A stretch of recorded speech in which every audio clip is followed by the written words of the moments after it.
Halo warga sepak bola yang gampang diadu domba, gue bukan pandit terkenal tapi gue yakin opini gue masuk akal. Kita akan membahas penampilan timnas futsal semalam melawan Jepang. Gokil ini. Sejarah baru terukir di kejuaraan futsal Asia luar biasa. Indonesia berhasil menang lawan Jepang 5-3.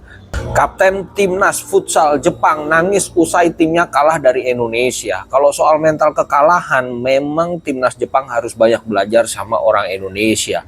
Ingat waktu kita di dalam sepak bola tandang ke Jepang, kita kalah 6-0. Apakah kita ada yang nangis, sedih, kemudian ada yang minta maaf sampai nunduk-nunduk begitu? Nggak ada, kita selalu aja gitu.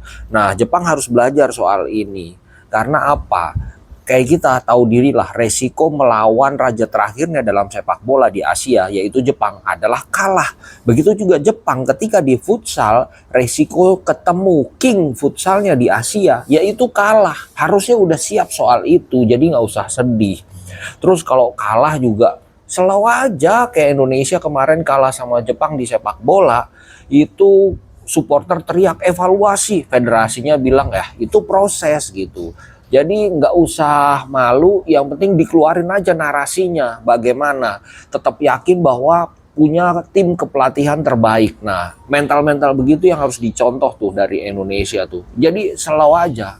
Mungkin federasi futsalnya Jepang kalau kalah malu. Nah, kalau di Indonesia kemarin beda. Di sini federasinya bukannya malu tapi malah bilang mau apa lu, kayak seolah-olah nantangin gitu. Pokoknya begitu dikritik ya semua ini proses ya, prosesnya muter-muter aja di situ tuh kayak obat nyamuk dan akhirnya abis tuh nggak ada lagi yang dibakar. Jadi gitu ya, Jepang kalau ketemu kingnya futsal di Asia ya sudahlah, cuma antara kalah dan kalah, cuma bedanya mau kalah besar apa kalah kecil gitu aja. Tapi kebetulan kemarin kalah terhormat, jadi salut buat Jepang.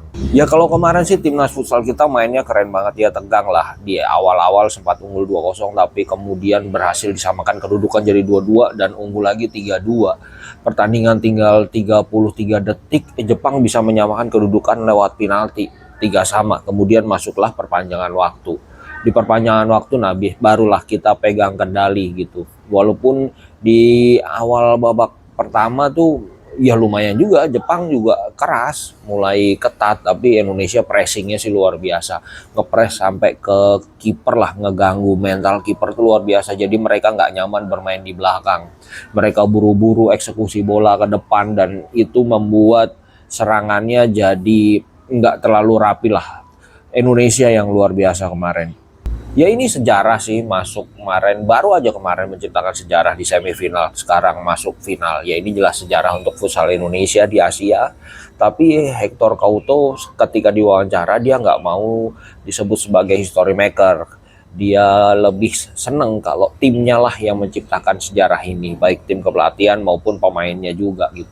Ya itu jawaban berkelas lah, karena semuanya bekerja sama. Ya ini adalah hasil kerja kerasnya. Terus ketika diwawancara sama wartawan, Hector Couto jawabannya berkelas. Jawaban berkelas dari Hector ketika diwawancara sama wartawan asal Uzbekistan. Uzbekistan bilang begini, ya memang di semifinal ini Indonesia tampil luar biasa dan mengalahkan Jepang, tapi di final sudah ditunggu sama Iran. Hector Couto bilang gini, ya kalau memang kamu yakin Iran juaranya ya silahkan pergi dan rayakanlah bareng mereka gitu. Wah luar biasa.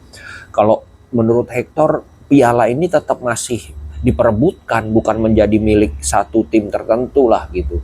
Jadi Indonesia bisa punya peluang, dia juga nggak meremehkan Iran, respect sama Iran, kemampuan Iran di futsal luar biasa, tapi ya Indonesia jelas nggak akan mudah memberikan piala itu. Jawaban yang sangat berklasih. Habis itu mereka salaman, keren. Ya ini dari pihak Jepang nggak ada apa rencana untuk minta blueprintnya Indonesia di futsal nih, karena memang jago banget soalnya ya. Ya kayak kemarin kita di sepak bola kan ambil contoh blueprint Jepang 50 lembar, kita bikinnya cuma 3 lembar gitu. Nah ini juga Jepang mintalah blueprintnya dari timnas Indonesia nih.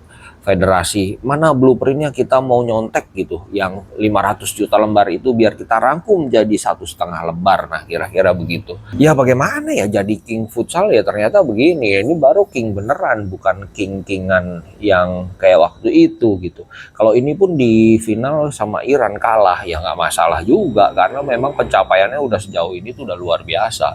Secara peringkat juga sekarang sudah naik. Kemarin terakhir waktu semifinal naik di peringkat 19.